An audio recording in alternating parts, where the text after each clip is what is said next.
Hi friends! Pandian store அடுத்துன்னு நடக்க போட்டுட்டு இந்த ஒரு வீடியோவில் ஒரு குட்டி ப்ரெமோவா பார்க்கல வாங்க. இங்கே குமார் பார்த்தீங்கன்னா சுடருக்கு ரொம்பவே பிடிச்சிருது ரெண்டு பேருக்குமே. இந்த இடத்துல வந்து வெள்ளிக்கிழமை கல்யாணத்தை வச்சுக்கலாம்னு சொல்லவும் பயங்கர ஷாக்கு தங்கமயிலுக்கு. அவங்களுடைய அம்மா கிட்ட, அம்மா இவ்வளோ அவசரம் எதுக்குமா, வேண்டாமா அப்படின்ட்டு எவ்வளோ சொல்கிறாங்க. தங்கமயில் நீ சும்மா இரு அப்படின்றாங்க. இங்கே பார், பேசாமல் இரு, இது சுடருடைய வாழ்க்கை. இங்கே பார், அவளுடைய வாழ்க்கை சம்மந்தப்பட்ட விஷயம், தேவையில்லாமல் நீ ஏடா கூடமா ஏதாச்சும் பேசி அவளுடைய வாழ்க்கைக்கு எடுத்துறாதுன்றாங்க. அம்மா நான் சுடருடைய வாழ்க்கையை கெடுக்கணும்னு நினைப்பனாமான்றாங்க. நீங்க எல்லாமே வந்து தவறான முடிவெடுத்துக்கிட்டு இருக்கீங்கம்மா. இது சுடருடைய வாழ்க்கையை பத்தி யோசிக்கணுமா, நம்ம எதை பத்தி யோசிக்காது, ஏமா இப்படி பண்ணிட்டு இருக்க நீன்றாங்க. அவசரப்பட்டு எந்த ஒரு முடிவுகளும் எடுக்காது, அவசரப்பட்டு நாங்கள் எதுவும் எடுக்கல, பெத்தவங்க அப்படி தள்ளி விட்டுட மாட்டோன்றாங்க. வெள்ளிக்கிழமை நாள் நல்லா தான் இருக்கு, பார்த்துக்கலான்றாங்க. அப்புறம் எல்லாரும் அங்கிருந்து கிளம்புவாங்க.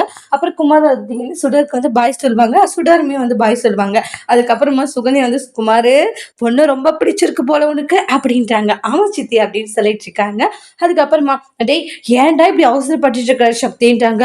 இங்க பாரு, உன்னுடைய அவசரத்திற்கு வேற வேலையே இல்லடான்றாங்க. கொஞ்சம் பொறுமையா நிதானமா பார்த்து கல்யாணம் பண்ணல. வெள்ளிக்கிழமைக்கு இன்னும் எத்தனை நாள் இருக்கு, இன்னும் ஒரு வாரம் இருக்கு, ஒரு வாரத்துல எல்லாத்தையும் முடிச்சு போட்டுருவியடா நீ அப்படின்றாங்க. அதெல்லாம் என்ன அத்தா, அதெல்லாம் முடிச்சிடலான்றாங்க. என் பையனுடைய கல்யாணம் எந்த காரணத்தை கொண்டும் தள்ளி போக கூடாது, என்னுடைய பையனுடைய கல்யாணத்தை நான் ரொம்ப சிறப்பா பண்ணணும்னு நினைக்கிறேன்றாங்க. இங்க பாருடா சக்திவேலு, நாங்க ஏதாச்சும் ஒண்ணு சொன்னா பொறாமையில சொல்றோம்னு நீ சொல்லுவ. ஆனா நான் அப்படி சொல்ல வரலண்ணே. இங்க பாரு, குமாரோடைய கல்யாணம் நடக்குது சந்தோஷம் தான். நான் அவசரப்பட்டு தேவையில்லாம பண்ணி அப்புறம் அவனுடைய வாழ்க்கையே அது பாதிச்சிடும். அதனால ஒண்ணுக்கு நம்ம 2, 3 டைம் யோசிக்கணும் எப்படி என்னன்னு சொல்லிட்டு. அவசரப்பட்டு தள்ளி விட்டோம்னா காலம் ஃபுல்லா வாழ போறது அவளும் அந்த பொண்ணு தான். அதனால நிறைய விஷயங்களை யோசிச்சு முடிவெடுத்தா நல்லா இருக்கும்னு நினைக்கிறேன்ட்டு அவங்களுடைய ஒப்பீனியன் என்னவோ அதை சொல்லிட்டு போறாங்க. யார் என்ன நினைச்சாலும் சரி, என் பிள்ளைக்கு அந்த பொண்ணு தான் அப்படின்ற மாதிரி ரொம்ப டிசைட் பண்ணிட்டாங்க நம்ம சக்திவேல். அடுத்து என்ன நடக்க போகுதுன்றத வெயிட் பண்ணி பார்க்கலாம். தேங்க்யூ.